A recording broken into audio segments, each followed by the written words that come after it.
Lip balm and lip scrub daily use చేస్తున్నారు. కానీ lips ఇంకా డార్క్‌గా, డ్రైగా ఉంటున్నాయా? అప్పుడు ప్రాబ్లమ్ ప్రొడక్ట్‌లో కాదు. మన డైలీ హ్యాబిట్స్‌లోనే ఉంటుంది. మనం చాలా కామన్‌గా చేసే 7 లిప్ కేర్ మిస్టేక్స్ గురించి చెప్తాను. మనకి లిప్స్ డ్రైగా అనిపించినప్పుడు లిప్స్‌ని టంగ్‌తో వెట్ చేస్తూ ఉంటాం కదా! కానీ సలైవా డ్రై అయ్యాక లిప్స్ ఇంకా డీహైడ్రేషన్‌కి గురవుతాయి. సో, టెంపరరీగా సాఫ్ట్ అనిపిస్తున్నా కొంత టైం తర్వాత మళ్ళీ లిప్స్ క్రాక్ అవుతాయి. కాబట్టి లిప్ లికింగ్ అనేది కంప్లీట్‌గా అవాయిడ్ చేయండి. మ్యాట్ లిప్‌స్టిక్‌లో ఆయిల్ కంటెంట్ అనేది తక్కువగా ఉంటుంది. అవి లాంగ్ లాస్టింగ్‌గా ఉండాలి అంటే మన లిప్స్‌లో ఉన్న మాయిశ్చర్‌ని తగ్గించేస్తాయి. కాబట్టి డ్రైయింగ్ ఎఫెక్ట్ వస్తుంది. నైట్ టైమ్‌లో లిప్‌స్టిక్‌ని రిమూవ్ చేయకుండా పడుకోవడం వల్ల కొన్ని కేసెస్‌లో లిప్ పిగ్మెంటేషన్ అనేది ఇంక్రీజ్ అవ్వచ్చు. కాబట్టి జెంటిల్ మేకప్ రిమూవర్‌తో లిప్‌స్టిక్‌ని రిమూవ్ చేసి లైట్ లిప్ బామ్ అప్లై చేసి పడుకోవడం మంచిది.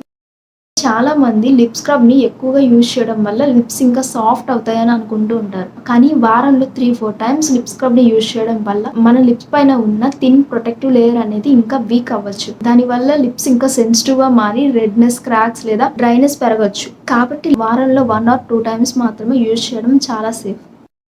మనం కొన్నిసార్లు లిప్ బామ్స్‌ని కొనేటప్పుడు దాని ఇంగ్రీడియెంట్స్ చూడకుండానే కొనేస్తూ ఉంటాం.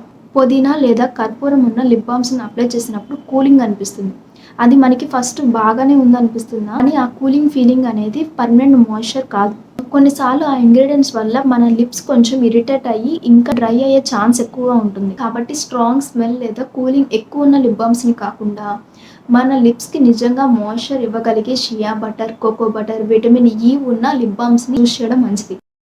సన్‌లైట్ వల్ల కూడా లిప్స్ డ్యామేజ్ అవ్వచ్చు. కాబట్టి బయటికి వెళ్ళేటప్పుడు ఎస్‌పీఎఫ్ లిప్ బామ్‌ని యూజ్ చేయడం సేఫ్. కొన్ని లో క్వాలిటీ లిప్ టింట్స్‌లో స్ట్రాంగ్ కలర్స్ లేదా హార్ష్ కెమికల్స్ ఉండొచ్చు. వీటిని రెగ్యులర్‌గా యూజ్ చేయడం వల్ల కొంచెం కొంచెంగా మన నేచురల్ లిప్ కలర్ అనేది చేంజ్ అవ్వచ్చు. కాబట్టి సేఫ్ అండ్ ట్రస్టెడ్ బ్రాండ్స్‌ని సెలెక్ట్ చేసుకోవడం మంచిది. మనం డైలీ వాటర్ తక్కువగా తాగడం వల్ల మన లిప్స్ కూడా డ్రై అవ్వచ్చు. ఎందుకంటే మన బాడీలో ఉన్న హైడ్రేషన్ తగ్గితే అది మన లిప్స్ మీద కూడా ఎఫెక్ట్ చూపిస్తుంది. కాబట్టి డైలీ రెగ్యులర్‌గా వాటర్ తాగడం చాలా ఇంపార్టెంట్. ఈ చిన్న చిన్న మిస్టేక్స్‌ని కనుక మీరు కరెక్ట్ చేసుకోగలిగితే మీరు కూడా మీ లిప్స్‌ని హెల్తీగా చేంజ్ చేసుకోవచ్చు. మీరు ఈ మిస్టేక్స్‌లో ఏదైనా చేస్తున్నారా అని కామెంట్ చేయండి. మీకు ఈ వీడియో యూజ్‌ఫుల్ అనిపిస్తే ఫాలో చేయండి.